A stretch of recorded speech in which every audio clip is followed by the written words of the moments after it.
this is Paul. Yeah. hmm I do remember reading this when you served me on Guam after you issued it. Yeah. Most recent violent act, fear or threat of violence. Yes, yes, yes.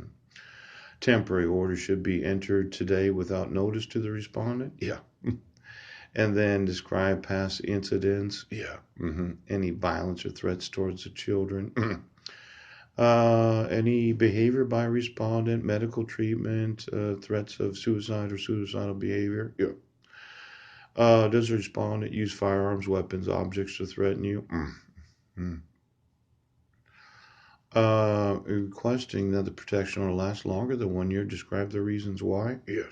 hmm Personal service cannot be made on the respondent within the state of Washington. Yeah. Now, just so we understand each other. Yes. Everything my wife said was a lie. um, you know, um, do you have a biochip in you? Are there such things as computers? Yes. I'd like to know the ownership of all the supercomputers in every nation of the world. Yes. I think I can design a chip that is faster than the AMD or Intel chips. Yes. And I'd like to know the ownership of all the semiconductor processors that are used in the manufacturing of any computer. Now, let's look at it again for just a second, okay, Brent? Yes. You issued the ex parte emergency protection order in 2011 while I was in jail. Yeah.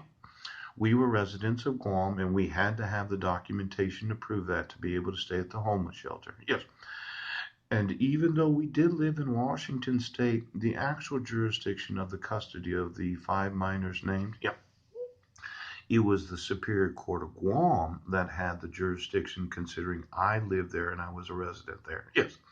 Now, when you issue this protection order, and then you issue the summons for the petition for dissolution of marriage, and then my wife made up this story that I was attempting to contact her through Healthy Families of Clallam County. Yes.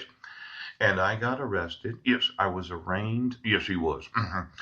You decided to wait and see, yes, if I broke the protection order or not. Or in your mind, it doesn't matter. I can issue as many protection orders as I want. See, it's a kind of a harassment. Yes.